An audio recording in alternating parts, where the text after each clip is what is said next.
சென்னை வானிலை ஆய்வு மையம் எனது இந்த வெள்ள பாதிப்புகள்லாம் படிப்படியாக சரி செய்யப்பட்டே வந்தாலும் இந்த சென்னை வானிலை மையம் சார்ந்த இந்த சச்சரவு மட்டும் இன்னும் முடியவே இல்லை. ஸோ அதுக்கு முற்றுப்புள்ளி வைக்கும் விதமாக சென்னை வானிலை ஆய்வு மையமே இப்போ ஒரு விளக்கம் கொடுத்துருக்காங்க. அதை பற்றி இந்த வீடியோவில் பார்க்க போகிறோம். அதுக்கப்புறம் அண்ணாமலை உதயநிதி ஸ்டாலின் பற்றியும் சில விஷயங்கள்லாம் சொல்லியிருக்காங்க. 2024 நாடாளுமன்ற தேர்தல் பற்றியும் சில அப்டேட்ஸ்லாம் இருக்குது. அதெல்லாம் இந்த பதிவில் நம்ம பார்க்க போகிறோம். நிறைய பேர் வானிலை மையம் சார்ந்த சர்ச்சைக்கு காரணமானவங்க நிறைய பேர். முதலமைச்சர் பேசியிருந்தாரு, அமைச்சர் மனோ தங்கராஜ் பேசியிருந்தாரு.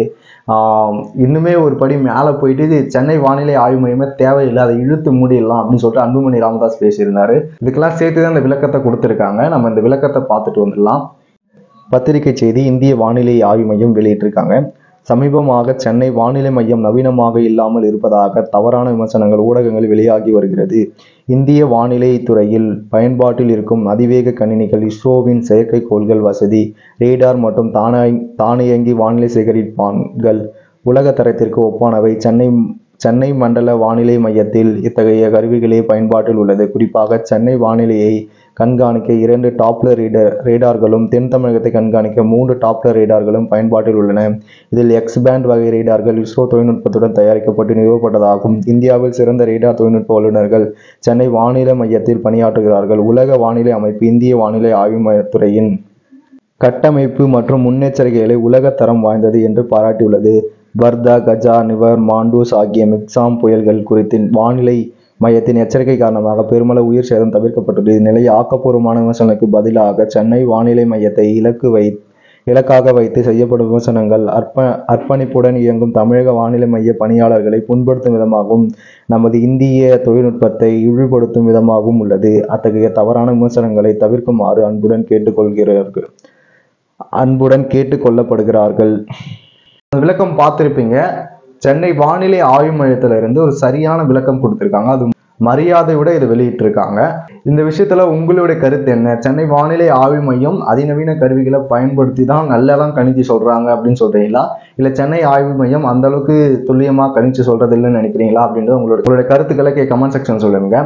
இதுக்கு அடுத்ததா பாத்தீங்க அப்படின்னா அண்ணாமலை அவர்கள் ஒரு பேட்டி கொடுக்குறாரு. அதுல திமுகவை இந்திய கூட்டணி, அதாவது இந்த புள்ளி வச்ச இந்தியா இருக்குல்ல, இந்த கூட்டணியிலிருந்து வெளியேற்ற நிதிஷ்குமார் அவர் முடிவு பண்ணிட்டாரு. அதனாலதான் அவங்களுக்கு எதேதோ பண்ணி வெளியே அனுப்பலாம்னு பாக்குறாங்க.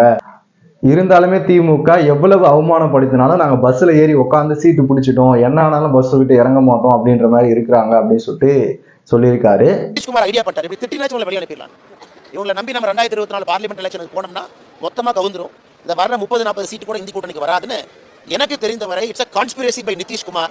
டிஎம்கேவை வெளியே டிஎம்கே அப்படின்னா எவ்வளவு அவமானப்படுத்தினாலும் நாங்க போக மாட்டோம். பஸ்ல ஏறி உட்காந்துட்டோம், சீட்டை பிடிச்சிட்டோம், நீங்க என்னதான் பண்ணாலும் 2024 இந்தி கூட்டணி வரைக்கும் நாங்க ஒட்டிக்கு போவோம். ஸோ இதை பத்தி உங்களுடைய கருத்து என்ன? உண்மையாலுமே திமுக அரசை வெளியேற்றணும்னு நினைக்கிறாங்களா இந்திய கூட்டணியிலிருந்து?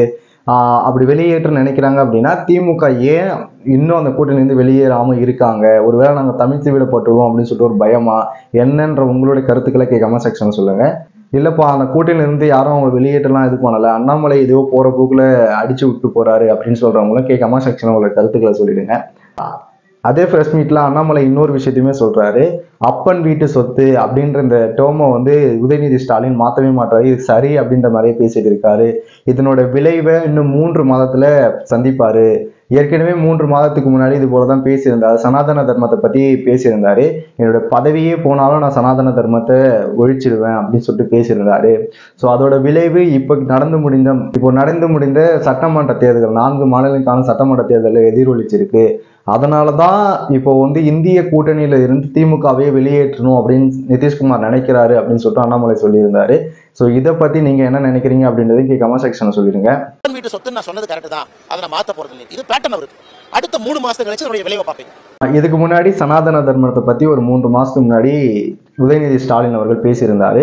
ஸோ அதுக்கு நிறைய எதிர்ப்புகள், தமிழ்நாட்டில் பெரிய அளவுக்கு எதிர்ப்புகள் இல்லை அப்படின்னாலும் வட மாநிலங்கள்லாம் பெரிய அளவு எதிர்ப்புகள் தெரிவிச்சிருந்தாங்க. நிறைய அரசியல் கட்சிகள், ஈவன் இந்திய கூட்டணி, அதாவது இந்த புள்ளி வச்ச இந்திய கூட்டணியில் இருக்க நிறைய தலைவர்களே இதுக்கு எதிர்ப்பு தெரிவிச்சிருந்தாங்க. ஸோ அது மிகப்பெரிய பாதிப்பை ஏற்படுத்துச்சு இந்த 4 மாநிலங்களுடைய தேர்தலில். ஸோ அதன் காரணமாக தான் இப்போ இந்திய கூட்டணியிலிருந்து இவங்களை திமுகவை வெளியேற்றணும் அப்படின்னு சொல்லிட்டு நிதிஷ்குமார் நினைக்கிறாரு. அதனால தான் ஹிந்தி கற்றுட்டு வர சொல்லி ஒரு 1/2 மணி நேரம் பாடம் எடுத்தாரு அப்படின்லாம் அண்ணாமலை சொல்றாரு. ஸோ எது எப்படி இருந்தாலும் திமுக இப்போ இந்திய கூட்டணியிலிருந்து வெளியே வரக்கூடாது அப்படின்றதுல ரொம்ப தெளிவாக இருக்காங்க. அடுத்து வந்து அண்ணாமலை என்ன சொல்லியிருக்காரு அப்படின்னா, இப்போ உங்க அப்பா வீட்டு சொத்தா அப்படின்னு சொல்லி கேட்டு இருக்கிறதுக்கு இன்னும் 3 மாதம் சென்று சரியான பதில் திமுகவுக்கு கிடைக்கும் அப்படின்னு சொல்லியிருக்காரு. இதை பத்தி நீங்க என்ன நினைக்கிறீங்க? ஒவ்வொரு 3 மாசத்துக்கு இந்த மாதிரி ஒரு சர்ச்சையை கிளப்பி விட்டே உங்க மக்களை வச்சிருக்கணும்னு நினைக்கிறாங்களா? இல்லை ஏதோ தெரியாம சொல்லிட்டாரு, சொன்னது தவறு தான் அப்படின்னு சொல்லிட்டு மன்னிப்பு கேட்டிருக்கலாம், இல்லை அவர் சரியா தான் சொல்லியிருக்காரு அப்படின்ற உங்களுடைய கருத்துக்களை கமெண்ட் செக்ஷன் சொல்லுங்க. இது போல டெய்லி நடக்கிற அப்டேட்ஸ்லாம் நீங்க தெரிஞ்சுக்கணும்னு நினைச்சீங்க அப்படின்னா மறக்காம சப்ஸ்கிரைப் பண்ணிடுங்க. இந்த வீடியோ உங்க ஃப்ரெண்ட்ஸ்க்குலாம் ஷேர் பண்ணிவிட்டு டெய்லி நடக்கிற விஷயங்களை அவங்களுக்கும் தெரியப்படுத்துறீங்க.